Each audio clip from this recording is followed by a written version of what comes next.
आप लोगों के बहुत ही सारे कमेंट आए कि भगवान बुद्धा के जीवन के बारे में बताइए कि वो कैसे बुद्ध बने। दरअसल भगवान बुद्ध एक छोटे से राज्य के राजकुमार थे और जन्म से ही उनका नाम बुद्ध नहीं था। बुद्ध का मतलब होता है एनलाइटन होना। बुद्ध ने जिसे नाम दिया निर्वाण की प्राप्ति, असल में उनका नाम था गौतम सिद्धार्थ। तो हुआ ये कि जब गौतम बुद्ध पैदा हुए तो किसी महान योगी ने उनके बारे में भविष्यवाणी की कि यह बच्चा बड़े होकर या तो महान राजा बनेगा या फिर एक महान संत बन जाएंगे। जब योगी ने बुद्ध के बारे में ये भविष्यवाणी की तो बुद्ध के पिता थोड़ा चिंतित हो गए। वो कभी नहीं चाहते थे कि उनका पुत्र महान संत बने, और कोई भी पिता नहीं चाहेगा। हर पिता चाहता है कि उसका पुत्र उसके साम्राज्य को आगे बढ़ाए। हाँ, हर पिता चाहता है कि उसका वंश चलता जाए। और आज के समय में भी कोई माता पिता नहीं चाहते कि उनका बच्चा सन्यासी हो जाए, ब्रह्मचारी हो जाए। तो ऐसा ही बुद्ध के पिता ने सोचा और वो चिंतित थे। वो अपने पुत्र को एक महान राजा बनाना चाहते थे। योगी की भविष्यवाणी सुनकर उन्होंने एक फैसला किया कि वो अपने पुत्र को किसी भी दुख से दूर रखेंगे, क्योंकि दुख और समाज की पीड़ा से ऊब कर ही इंसान सन्यासी बनने की सोचता है। अगर कोई दुखों से दूर होगा और सदा सुख भोगता रहेगा तो उसे संत बनने की कोई जरूरत नहीं है। आप लोग अपने जीवन में भी देखो, अगर कोई व्यक्ति अपनी पत्नी से बहुत ज्यादा दुखी है तो वो सन्यासी बनने की सोचता है, क्यों? है ना? अगर आपको लगता है कि आप जीवन में असफल रहेंगे, कभी सफल नहीं हो पाएंगे, तो आप सोचते हैं कि मेरे पास एक ही रास्ता है, मैं सन्यासी बन जाऊं। और सुकरात ने भी क्या खूब कहा है, अगर आपको अच्छी पत्नी मिलती है तो आपका जीवन अच्छा बीतता है, और अगर पत्नी खराब मिलती है तो भी आपका जीवन धन्य हो सकता है, क्योंकि वही इंसान फिलोसफर बन सकता है। Anyway, come to the point. तो भगवान बुद्ध के पिता ने उन्हें पूरे सुख में रखा। उनके चारों तरफ खुशियां ही खुशियां थीं, और शायद यही उन्होंने गलती कर दी, क्योंकि मनुष्य दुख से इतना नहीं ऊबता जितना सुख से ऊब जाता है। उनके आसपास हर सुख सुविधा उपलब्ध थी। जब गौतम 19 साल के हुए तब उनके पिता ने उनकी शादी नगर की सबसे सुंदर स्त्री से कर दी। उनका पालन पोषण एक सामाजिक तौर पर नहीं हुआ था। उनको समाज से दूर एक बड़े से महल में रखा गया था, जहां वो हमेशा सुख में रहते थे। वहां पर दुख की नो एंट्री थी। एक दिन भगवान बुद्ध ने सोचा, क्यों ना नगर का भ्रमण किया जाए, देखा जाए कि हमारे नगर में क्या चल रहा है। तो फिर उन्होंने अपनी इच्छा सारथी से रखी और कहा, हम नगर में घूमना चाहते हैं।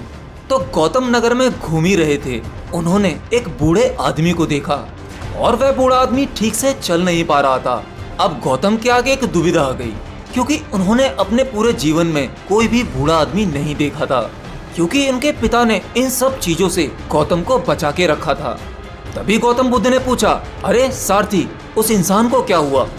सारथी ने बड़े ही नॉर्मल तरीके से कहा, अरे वह आदमी तो बूढ़ा आदमी है, उसमें क्या बड़ी बात है।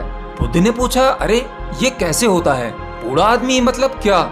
फिर सारथी बोला कि हर कोई एक दिन बूढ़ा होता है, ये तो प्रकृति का नियम है। फिर बुद्ध ने खुद को देखा और गौतम बड़े ही जवान और सुंदर थे। बोले, क्या मैं भी ऐसा हो जाऊंगा? सारथी ने कहा, हाँ, हर कोई बूढ़ा होता है। अब गौतम के लिए ये अलग ही तरह का एहसास था कि मैं भी एक दिन ऐसा हो जाऊंगा, मुझे भी ऐसे ही चलना पड़ेगा। फिर वे आगे बढ़े और उन्होंने एक और आदमी को देखा जो सड़क के किनारे लेटा हुआ था, और वो बहुत ही बीमार था। इतना वह उठ भी नहीं पा रहा था, काफी तकलीफ से चिल्ला रहा था। फिर गौतम बोले, अरे रुको, इस व्यक्ति को क्या हुआ, ये इतना चिल्ला क्यों रहा है? सारथी ने कहा कि यह व्यक्ति तो बीमार है, ये किसी रोग की वजह से पीड़ा में है। बुद्ध बोले, इसका क्या मतलब है? फिर सारथी ने कहा कि यह शरीर कभी कभी बीमार हो जाता है, ये भी लगभग सभी के साथ होता है। तो गौतम बोले, क्या ये मुझे हो सकता है, क्योंकि मैं तो एक राजकुमार हूँ? सारथी ने कहा, हाँ, ये कभी भी किसी को भी हो सकता है। और गौतम फिर से अपनी तुलना उस व्यक्ति से करने लगे, अरे ऐसा मुझे भी हो सकता है। गौतम इन दोनों ही घटना को देखकर काफी परेशान हो चुके थे और वो आगे बढ़े। फिर आखिर में उन्होंने एक शव यात्रा देखी। कुछ लोग एक आदमी का शव लेकर जा रहे थे। अब बुद्ध ने बोला, इस आदमी को क्या हुआ जो लेटा हुआ है, जिसे 4 आदमी अपने कंधे पर उठाकर ले जा रहे हैं?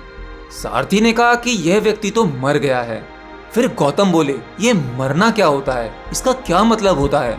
सारथी ने कहा कि ये सबको होता है, इससे कोई नहीं बच सकता, एक दिन सबको मरना ही पड़ता है।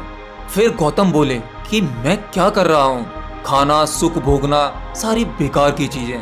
अब गौतम के अंदर एक प्रकार की उथल पुथल मच चुकी थी।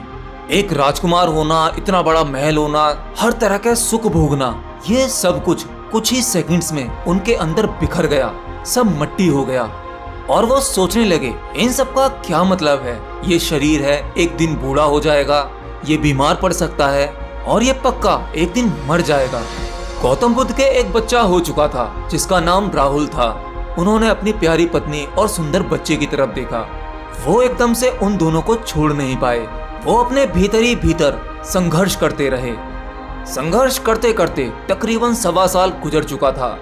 अब सिद्धार्थ का पुत्र तकरीबन 1.5 साल का हो चुका था, लेकिन अब गौतम अपने आप को नहीं रोक पाए और फिर आधी रात को एक चोर की तरह बिना किसी को सूचना दिए वो महल से बाहर निकले और उन्होंने सब कुछ त्याग दिया। अब वो खोज में निकल चुके थे कि आखिर जीवन का सत्य क्या है। वो एक मठ से दूसरे मठ घूमते रहे। जिसने जिस गुरु के बारे में बताया गौतम सिद्धार्थ वहीं गए।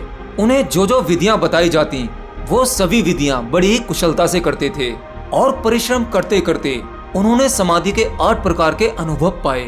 वो जिस भी गुरु के पास जाते थे तो गुरु के बताए हुए हर एक प्रयोग ऐसे करते थे कोई भी शिष्य आसानी से नहीं कर सकता, संपूर्णता से करते थे। इन सब के बावजूद भी अभी तक गौतम सिद्धार्थ को वो अनुभव नहीं हो पाया था। आखिर में गुरु भी उनके आगे हार जाते थे और कहते थे कि मैंने भी अब तक यही जान पाया है, इससे ज्यादा तो मुझे भी नहीं पता, अब तुम आगे की यात्रा स्वयं करो। फिर वो कठोर तपस्या में लग गए। उन्होंने अपना भोजन तक छोड़ दिया और गौतम सिद्धार्थ एक राजकुमार थे। वो शारीरिक रूप से काफी मजबूत थे। एक लंबा चौड़ा शरीर था जो अब सूख कर कांटे की तरह हो गया था। अब उनका शरीर बिल्कुल कमजोर पड़ चुका था। हड्डियों के अलावा उनके शरीर में कुछ नहीं दिख रहा था और वो उस कमजोर शरीर के साथ एक नदी के पास पहुंचे जिसका नाम निरंजना नदी था। और फिर गौतम सिद्धार्थ उस नदी में उतरे। जैसे तैसे गौतम सिद्धार्थ उस नदी में आधे रास्ते तक तो चले गए, लेकिन उनका कमजोर शरीर उनका साथ छोड़ रहा था। उनमें बिल्कुल भी शक्ति नहीं बची थी। फिर उस नदी में एक पेड़ की टहनी यानी सूखी डाल थी। उन्होंने उस डाल को पकड़ लिया। गौतम सिद्धार्थ अब तक हार नहीं मान रहे थे क्योंकि वो भीतर से कमजोर नहीं थे। उस डाल को पकड़े पकड़े उनके दिमाग में कई सारे सवाल चल रहे थे कि मैं जिस चीज के लिए मेहनत कर रहा हूँ आखिर वो है क्या। मैं जगह जगह घूम रहा हूँ, पता नहीं मैंने कितने प्रयोग किए, कितनी सारी चीजें सीखी, आखिर वो है क्या जो मैं खोज रहा हूँ। तब जाकर उन्हें एहसास हुआ कि वो कुछ नहीं है, ये जीवन ही सब कुछ है। मुझे सिर्फ यह करना है, उन सभी बाधाओं को हटा दूं जो मुझे उस अनुभव से रोक रही हैं। उन्हें थोड़ा थोड़ा एहसास होने लगा था कि सब कुछ उनके भीतर ही है। फिर उनके अंदर अचानक से कोई ऊर्जा आई और जैसे तैसे उन्होंने वो नदी पार कर ली। नदी पार करते ही एक वृक्ष है जहाँ पर वो बैठ गए, जिसे आज हम बोधि वृक्ष के नाम से जानते हैं। उन्हें ये भी एहसास हुआ कि ये शरीर एक यंत्र है, अगर इसे कष्ट होगा तो ये प्रकृति के खिलाफ है। अगर इस यंत्र में ही कोई समस्या होगी तो मैं आत्मज्ञान कैसे पा सकता हूँ। और उस दिन उन्होंने खीर का भोजन लिया। वह एक पूर्णिमा की रात थी जिसे हम बुद्ध पूर्णिमा के नाम से जानते हैं। और फिर बस वो उस पेड़ के नीचे बैठ गए और उन्होंने आखिरी प्रण लिया।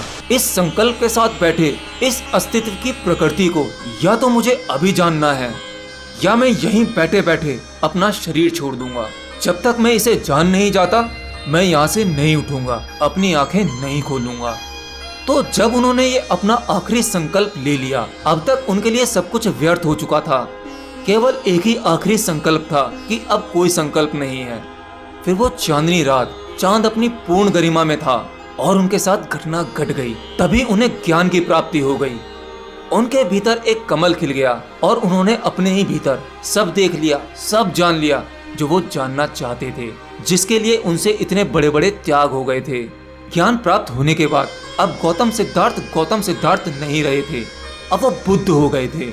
और अपने इस अनुभव को लेकर वो उठे और चल पड़े। तभी उन्होंने अपने उन साथियों को देखा जो उनके साथ खोज में निकले थे। तकरीबन 5 शिष्य उनके साथ थे। उन सबने बुद्ध को देखा। उनके चेहरे पर एक अलग ही तेज था। देख पा रहे थे कि अब गौतम बुद्ध कुछ अलग ही तरह के दिख रहे हैं। उनके चेहरे पे कुछ अलग ही चमक है। तो इस तरह से गौतम सिद्धार्थ बने गौतम बुद्ध। वैसे भगवान बुद्ध के जीवन से संबंधित बहुत प्यारी प्यारी घटनाएं हैं। अगर आप लोग चाहोगे तो उन सभी घटनाओं को एक एक करके मैं अपनी वीडियो के जरिए आप लोगों को बताता रहूंगा। आप मुझे कमेंट बॉक्स में अपनी राय बता सकते हैं। तो हो सकता है कि ये कहानी आपने एक बार जरूर सुनी होगी कि भगवान बुद्ध को ज्ञान की प्राप्ति कैसे हुई, लेकिन फिर भी मेरे मुंह से मेरी वॉइस में ये वीडियो कैसा लगा मुझे बताना जरूर कमेंट बॉक्स में। तो मिलते हैं किसी अगली वीडियो में नई जानकारी के साथ। तब तक के लिए बाय बाय।